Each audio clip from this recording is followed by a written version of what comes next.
8h17, bienvenue à bord. Si vous nous rejoignez, c'est le cas de le dire, regardez cette image, regardez cet homme. Nous sommes le 13 février. Cette image, c'était il y a 2 ans, au Sable d'Olonne, à l'entrée du chenal des Sables d'Olonne. C'était il y a 2 ans, oui. Et cet homme, c'est Éric Bellion. Il est à l'image, il est au cinéma à partir d'aujourd'hui et il est en vrai, en chair et en os avec nous sur le plateau de Télématin pour notre plus grand bonheur. Bravo, Éric, pour ce film et pour la performance. Éric qui nous a offert quand même pas mal d'émotions.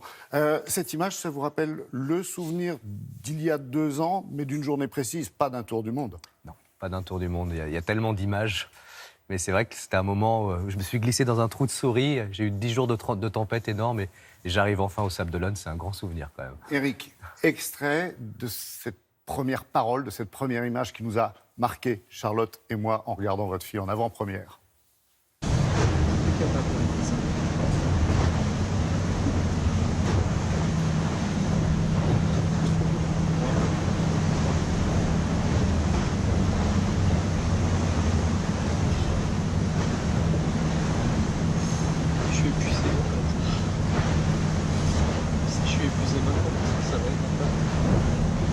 Je suis épuisé, je ne me sens pas capable. Que diable alliez-vous faire dans cette galère? J'étais parti un peu comme un romantique. J'ai fait le Vendée Globe par défaut. En fait, c'était pour défendre une cause qui m'est chère, qui est la cause de la différence. Et j'ai travaillé 2 ans comme un fou pour monter tout ce projet. Je me suis retrouvé au départ du Vendée Globe avec 350 000 personnes dans le chenal des Sables d'Olonne. Et je me suis dit, oh là là, si ça se trouve, je me lance dans quelque chose qui me dépasse complètement. Et tout le premier mois, toute la descente de l'Atlantique, je vais être crispé, particulièrement malheureux, parce que j'ai peur. J'ai peur de ne pas être à la hauteur. J'ai peur de mourir quelque part. Et c'est un moment compliqué, ouais. Charlotte, en fait, le film commence au 12e jour de la course. Absolument. Donc, ce film qui sort en salle aujourd'hui, vous l'avez dit, Laurent, est ultra surprenant parce que, comme ça, sur le papier, on pourrait se dire, nous, grand public, un marin qui se filme seul en mer, ça va nous donner un formidable documentaire, mais réservé aux initiés, aux marins, aux voileux. Et là où j'ai été scotchée, je dois dire, parce que j'ai eu un coup de cœur pour ce film, c'est que ça nous donne un grand film de cinéma. 99 jours en mer, filmé, condensé en 1h22 de film, avec en fait cette vie en mer, c'est un scénario de cinéma formidable. Il y a des ruptures, il faut passer par toutes les émotions de la vie et on est pris. C'est un film qui, moi, m'a collé la chair de poule. Alors avant d'en parler, Laurent, on a été rencontrer Jean Cotin, qui vous a permis de faire en sorte que ce film soit monté et sorte au cinéma. On en parlera après dans un large circuit. Donc, rencontre avec le producteur Jean Cotin. Est-ce que c'est bon? On est sur le Vendée Globe, Rouen! Bonjour Jean Cotin. Bonjour. Qu'est-ce qui vous a donné envie d'accompagner ce film qui ne ressemble en fait à aucun autre? C'est une rencontre avec Éric Bellion qui l'a réalisé, qui est le sujet lui-même du film. Il se trouve que moi, j'ai produit un autre film sur la mer qui s'appelait En solitaire avec François Cluzet. Et en plus d'être producteur, je me suis retrouvé propriétaire d'un bateau de course. Et c'est là où j'ai rencontré Éric qui a racheté ce bateau. Qui a racheté le bateau. Et c'était assez amusant, il m'a touché tout de suite parce que j'ai un marin qui veut faire le Vendée Globe pour la première fois. En fait, il ne peut le faire que s'il a un bateau. En fait, c'est comme un producteur, un réalisateur, on fait un film que si on a un scénario. C'était extrêmement important pour lui d'avoir le bateau. Sans le bateau, il n'a pas de sponsor. Et sans le bateau et sponsor, il ne fait pas de course. Mon bateau, tout heureux.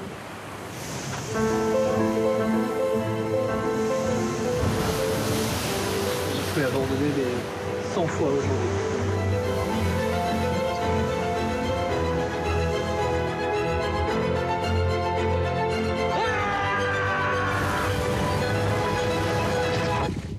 Un marin qui fait le Vendée Globe, pour nous tous, on va jamais faire le Vendée Globe. Je crois qu'il y a juste 100 personnes qui ont fait le tour du monde seul à la voile.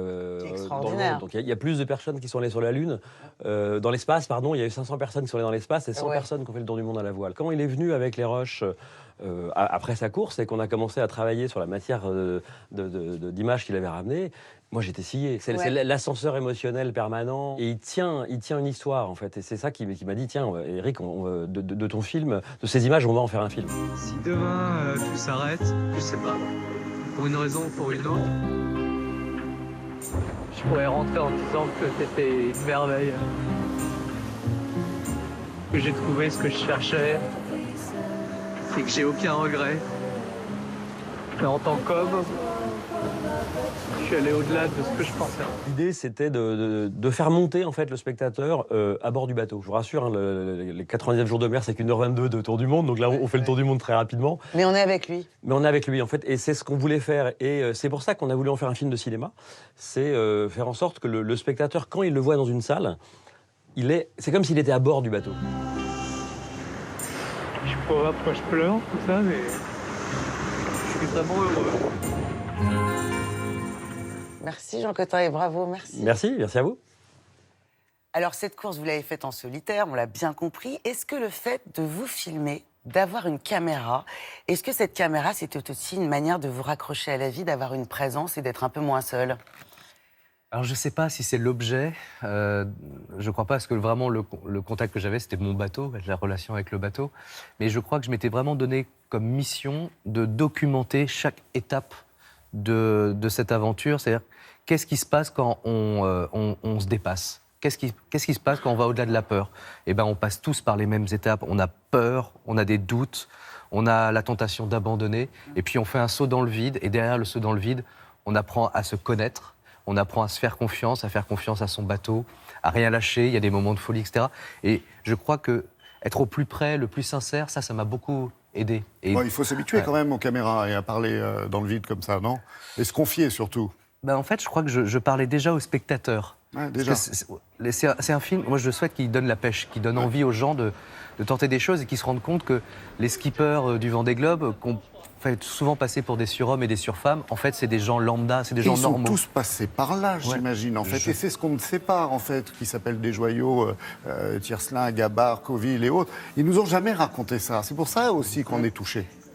Je ne sais pas ce qu'ils ont vécu. Maintenant, je pense qu'à leur façon, ils sont passés par ces stades-là. Il faudrait leur demander, en fait. Mais... C'est vrai que dernièrement, il y avait eu, dernièrement en 2013, un grand film produit par le même producteur du reste avec François Cluzet. C'était d'ailleurs le même bateau. Oui, c'est assez étonnant, c'est ce qu'il nous a dit. Il y a eu ce film avec Robert Redford, All is Lost. On a aussi, c'est vrai, grand public. Oui, c'est de la fiction. Et puis nous, sinon, on était habitués à quoi? À voir certains skippers, c'est vrai, qui faisaient des courtes vidéos de leurs courses. Mais là, c'est-à-dire que tout part, c'est la vérité, mais c'est étalonné, c'est monté. Est-ce que quand vous avez redécouvert vos images, avec ce film fini, monté, est-ce que vous avez revécu l'expérience ou est-ce que vous avez vécu l'aventure un petit peu sous un autre angle?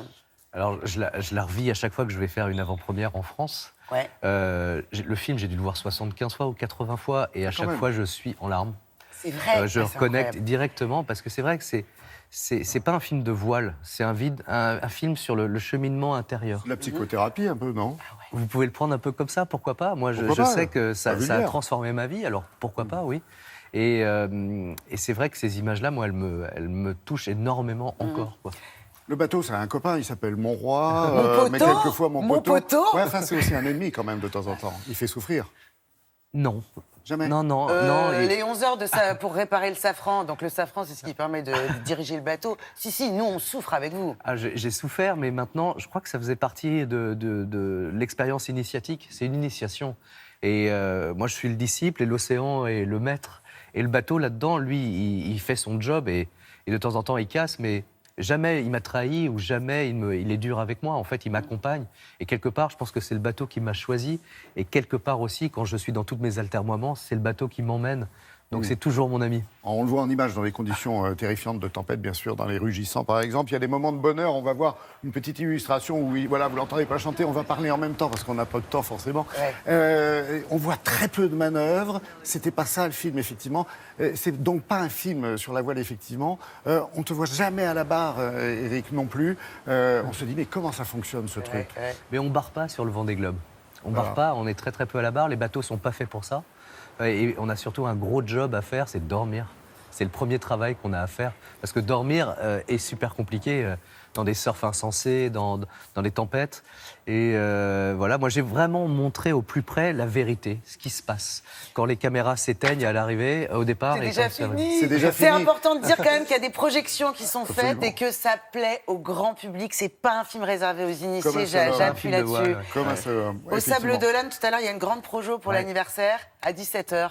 Merci. Merci Merci à Eric vous. d'être venu Merci. nous amener avec vos embruns un petit peu de sourire, même dans la peine et même dans les efforts.